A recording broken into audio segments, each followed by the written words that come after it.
Hello and welcome. You're watching The Big Picture with me, Frank Pereira.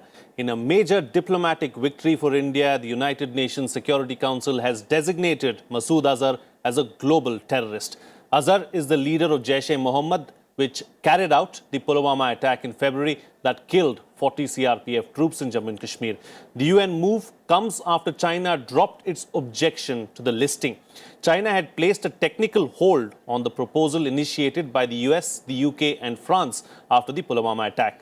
Beijing's decision can largely be seen as an outcome of international pressure to blacklist the Pakistan-based terror organization's head.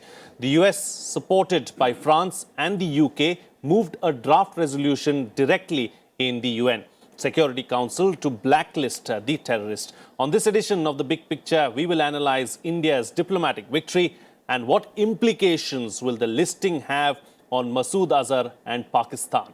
Joining me on the program today are Harshvi Pant, Head Strategic Studies, Observer Research Foundation, Major General Dhruv C. Katoch, Retired Director, India Foundation, and Ashok Sajanhar, former Ambassador.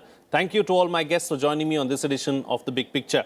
Ambassador, I'd like to begin the program with you. What are the circumstances that led to Masood Azhar being listed as a global terrorist? I think basically, if one were to put it in a nutshell, it was the pressure from the international community, particularly the United States, the United Kingdom and France, that China found difficult to bear, and it had to relent ultimately, because we see that in March, when the initial proposal was brought by these three countries, and China put a technical hold in the 1267 committee, because this is a committee under the UN Security Council, so the discussions were going on in the committee, and China put a hold there, as it has been putting a hold for the last three times, because we had first started this, we had first moved the proposal for listing Masood Azhar way back in 2009 after the 26/11 attack. And at that time also a technical hold had been put, a veto had been exercised by China. Then again in 2016 after the Pathankot attack, 2017, also the three members of the United Security Council, permanent members, they had put, and then again in March. And then here, after the Pulwama attack, I think this could be seen really as the last straw on the camel's back, because it got all the other 14 members of the UN Security Council on one side, which said that he should be designated as an international terrorist. China still stood firm there. And after that, the United States and France and others, they said that we are going to bring this matter up to the UN Security Council for a full debate there, so that China will have to come out in the open and explain as to how a terrorist of this nature, Jaish-e-Mohammad has been under the UN sanctions, designated as a terrorist entity since 2001. And how is it that the leader of this terrorist organization, that what are the reasons why China is supporting, China is defending? And I think the pressure became too much for China to bear. It saw that it had got isolated, and it relented. Of course, it has tried to make virtue out of a necessity, saying that, additional information was provided, which of course was provided when Foreign Secretary Vijay Gokhale went to China very recently. So additional information, but that is not only to China, that was to everyone. But really there was no reason for additional information being required, because Masood Azhar himself had acknowledged and accepted the responsibility, had taken the responsibility that the attack against the CRPF convoy had been carried out by Jaish-e-Mohammad. So no further evidence was required. Right.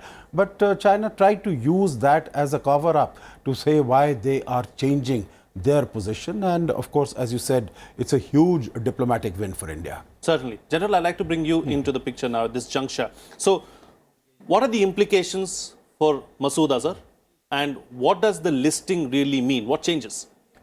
You see, as far as Masood Azhar is concerned, I don't think it will make too much of a difference to him per se. He was not leaving Pakistan even otherwise. But now if he leaves Pakistan, I think anywhere in the world he can be arrested. So he is, we can call him a proclaimed fugitive. He is still staying in Pakistan. Pakistan is not going to touch him as of now. The second point of it is all his financial dealings across the world, if they can actually be stopped now. But I really don't know how much of his financial dealings are being done outside Pakistan. So if there is something which is being done outside Pakistan, I think all that can be frozen and those assets can be taken away. To that extent, there will be a check on this particular terrorist. More importantly, this man used to actually go out and have huge rallies. I think that is a thing of the past now. Pakistan may actually protect him and keep him within the territory. But will Pakistan also curb that? Pakistan is not in a position now to let him carry out those type of mass rallies. Because if Pakistan does that, then they will be complicit. I don't think Pakistan will do that. But at the same time, I don't think Pakistan is going to take any action per se against this fellow. They may keep him in safe custody and say that we have put him under house arrest. But that will be really to secure him rather than to keep him under house arrest. As far as Pakistani attitude on terrorism is concerned, I really don't see any major change in that, because should they actually start taking military action against these organizations like the Jaish-e-Mohammad, the Lashkar-e-Taiba, the Hizbul Mujahideen, these are the organizations which have been nurtured by the Pakistani state. And now if the Pakistani state goes against them, then there will be a backlash by these organizations and their supporters on the Pakistani state. And this backlash will come from the heartland, that is Punjab. Right. Pakistan is already battling insurgency in Khyber Pakhtunkhwa and in Fatah. They have got problems in Karachi, they have got problems in Sindh, they've got problems, very serious problems in Baluchistan. They are not in a very happy situation in Gilgit-Baltistan. But their key area is Punjab. And if they take action against these terrorist groups in Punjab, then that backlash is something which I do not think they will be able to handle. So regardless of what Imran Khan has, he made a statement when a group of foreign journalists were called a few days back, where he said that we have created these militant groups to fight the Soviet Union and now we will disband them. I don't think he's in a position to disband them. That is really bravado. But they will at least see that these activities are not overt. The way they kept Osama bin Laden confined and hidden, I think they will do the same as far as this particular terrorist is concerned also. Okay, all right. Let me bring in Professor Harshvi Pant into the picture now. You know, Professor, a major diplomatic victory for India, like the ambassador was pointing out as well. But more importantly, what has changed between 2009 and 2019? I think the global context has changed significantly, and I think the way India has projected itself in terms of great power management, that has evolved significantly. So I think China today was not in a position to continue to evade some of these issues that India had been asking China to come clean on. And I think this is a reflection of the sustained pressure that has been put on China from multiple fronts on this issue.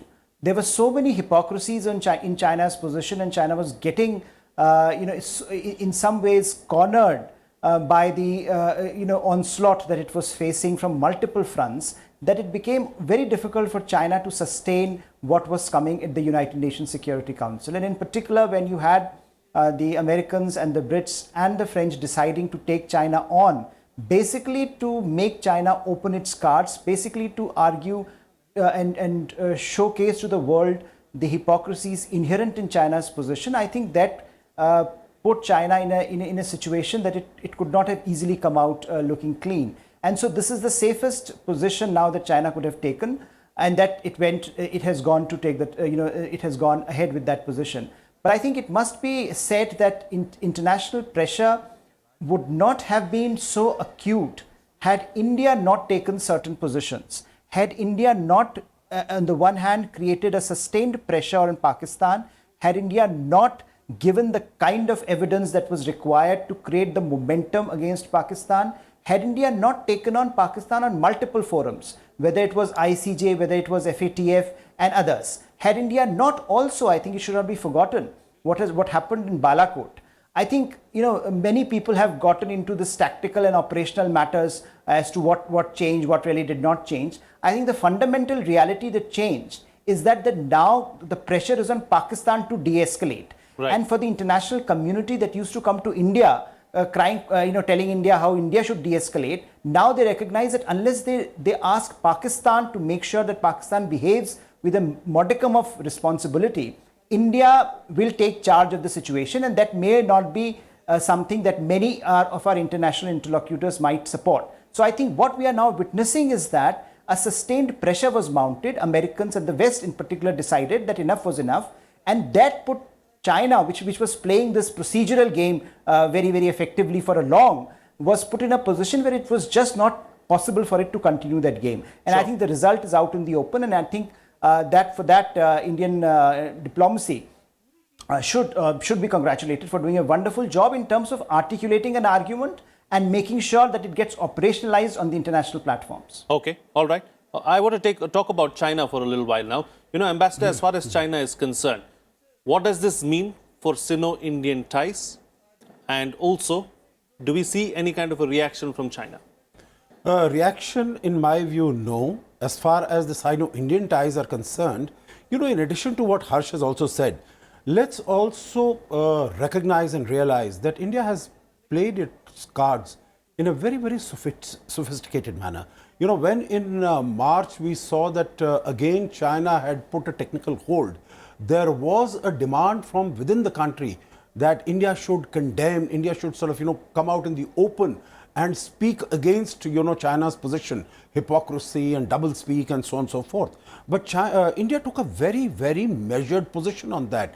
That there were conversations, there was a conversation, there was talk going on with China behind the doors and trying to put pressure on them, trying to convince them, while also at the same time being in touch with the major powers, with the other members of the UN Security Council, and advising them and informing them, giving them all the additional information. So I think this sort of dealing with all the countries together, that has really paid dividends. We have seen that, you know, meaning China also, it has not come out in this whole episode smelling of roses, of course, but then it has also not been humiliated in the sense that, you know, its back was not against the wall. And it has been able to come out and say that, you know, because of the additional information that we have decided to withdraw our technical hold. But coming to the position as to in terms of what is the way ahead as far as India-China relations are concerned, I think people have, after Doklam, we saw the Wuhan thing coming up. But then, of course, after Wuhan, we have had the listing of Masood Azhar and all this. I think it has left a poor taste, in my view, in India's mouth, you know, because China has really been dragging its feet, and even the statement that it has come out with today, it has said that the whole international community must recognize the huge contribution that Pakistan has made against terrorism, and that China will continue to work with the Pakistan in terms of dealing with issues of terrorism and so on and so forth. So I think this writing is very clear on the wall that China is definitely going to be supportive of Pakistan in whatever happens. And that is, I think, something that we need to internalize, that we need to think about. And we need to, as far as our relations going forward with China are concerned, keep that at the back of our mind. So the lesson that it really leaves me with is focus on our own national comprehensive strength, our domestic strength, our economic strength, and our military preparedness. Right. Because that is the only way in which India will be able to deal with China in an effective manner, in a robust manner. Okay. And staying on with China, General, you know, like the Professor and the Ambassador have already pointed out, that, you know, sustained international pressure, taking up this issue of terrorism at international fora is what has resulted in this. But could it also be, you know, the fact that we stayed away from the BRI summit? The BRI is a pet project of Xi Jinping. CPEC also, you've raised several, you know, objections about. Could this also have had an impact on the listing of Masood Azhar as a global terrorist?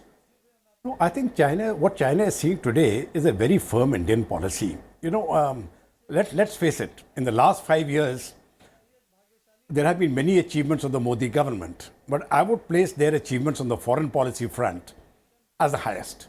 It has really changed the landscape, both when you're looking at it internally and across the world. You speak to any of the diaspora which is outside, and they will tell you they have never seen India in such a position, ever. So this obviously, I think we have to compliment the Prime Minister. We have to compliment the entire External Affairs Ministry and every single ambassador of ours in all those countries, because it is their collective effort which has put India in this situation, and it has brought us here. But when we look at China, there's one thing which I just want to talk just a little bit about Balakot, which I think is important to understand, and which will also explain China's stance. You see, when Balakot took place, after that, Mr. Jaitley gave a statement. And in that statement, he said very clearly, he says Balakot was not in retaliation to the Pulwama attack. Now, people really haven't understood the import of those words. What he said was, as far as Pulwama was concerned, we took revenge immediately within the next few days.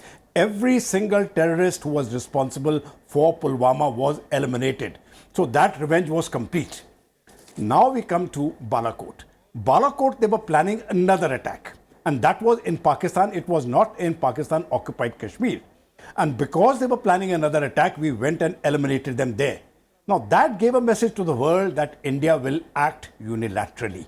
I think that message which has gone across has really made the world deeply concerned that India will react to any provocation, even if it is not attacked. So the pressure, as very rightly as Harsh put it, is now on Pakistan. The de-escalation is theirs because India will react the way it feels. If it finds any terrorists there, in anywhere in Pakistan, I think we have got the moral right now to go and attack them. And it is this pressure also which has actually made the Chinese do what they are doing.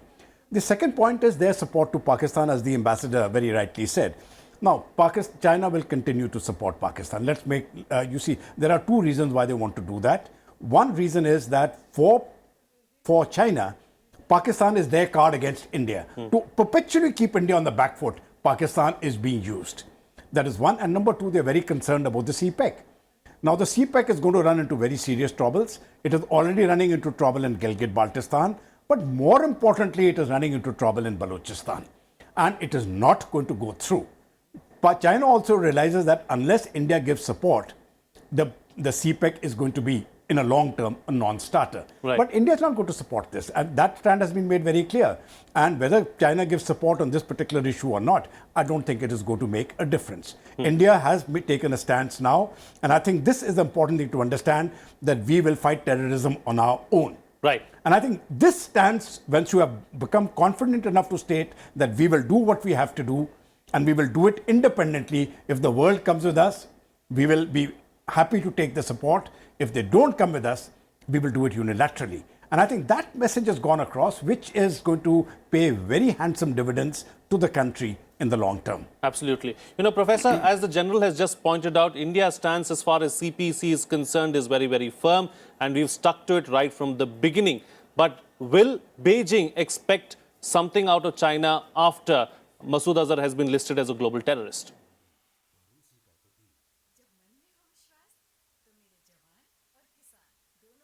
Well, I'm sure they will, and I'm sure there is an expectation now that perhaps the slide that Sino-Indian relations had seen over the last few years would somehow balance itself out. But I think it is very unlikely that India would fundamentally change its position on some of the key issues that Sino-Indian relations are bedeviled with. So, I mean, you have already talked about BRI, you have already talked about how the project today is and the concerns that the project has had, which were first very forthrightly articulated by India. And if you see last week's summit forum where the Xi Jinping is making a statement, he's basically responding to the concerns that were first raised by India. India was one of the first articulations of what was wrong with Chinese approach to infrastructure and connectivity. And I think that is something that the other countries have imbibed and other countries have responded to, and even the Chinese were forced to respond to it. Now, that's not going out anywhere in the sense that India is going to stick to its position because of fundamental differences in the way that is being executed. Similarly, on other issues, for example, I don't see what perhaps can happen immediately on the border situation. I think what it might do is it might change slightly the atmospherics around Sino-Indian relations. Because look, Masood Azhar and NSG have become two of these issues for which, around which Indian discourse about China had become very, very negative. So this continuous battle that India was fighting, just to get itself recognized as a victim of terrorism, and one country was standing in its as an obstruction. That was quite clearly a message in many ways that Sino-Indian relations would continue to face a big problem if this issue is not resolved. Similarly, there is NSG. Now, again, Chinese position on this issue, as has already been articulated, they may have withdrawn their objections on this issue, but the kind of statement they have made leaves rather one dissatisfied with the kind of argumentation they are trying to make, and one can understand it. Sino-Pakistan relation is a long-standing one, and it would continue to be what it is. But I think ultimately, what this move and perhaps some other moves which I think are incumbent upon China to take is to change the atmospherics around the relationship, because otherwise there are two messages that are getting out and that people in India are imbibing. One, that China does not really see India as a power that is emerging, as a global power, and B, it is not sensitive enough to India's core concerns, whereas India has always been very sensitive to Chinese core concerns. So I think this asymmetry in perception is a very important problem in the relationship, and unless China does something substantive to change these atmospherics, perhaps we are not going to move ahead on the more difficult question. And Mr. Modi, when he went to Wuhan, was actually trying to make a statement. He did not go to Wuhan, from a position of weakness. He went there after a very strong position on Doklam, and he went there to make a case to the Chinese that there are issues, both global and bilateral, on which China and India can work together, on which China and India can perhaps take their relationship in a more positive direction. And that has been, in some ways, with very careful diplomacy. Some of it has been assuaged. Some of these concerns are now, as we recognize today, some of that is coming out to fruition. But the larger structural problem in Sino-Indian relations remain where it is, and the position that China has taken vis-a-vis Pakistan remains what it is. Again, even in this case, the statement is very categorical that their position on terrorism in Pakistan is not going to change, whereas India's fundamental problem remains with Pakistan as far as terrorism is concerned. So I think technically now they can say, look, we have done something, why don't you reciprocate? But I think India would also, and Indian policymakers would do well to recognize that it is not going to, what they have done today is not, out of some genuine sense of goodwill, or that China now wants to rebuild relations with India. But I think it's as has been already discussed, it's about losing face, and it's about opening up the fear that they will have to open up their cards to the world. So I think the challenge now would be, how do Professor, I'd like to bring in the others as well, because I've got limited time on the program. So quick closing comments from all my three panelists now. Ambassador, talking about Sino-Pakistan ties, is this listing going to have any bearing on the ties between Beijing and Islamabad? No, I don't think so. And I think China has made it very clear.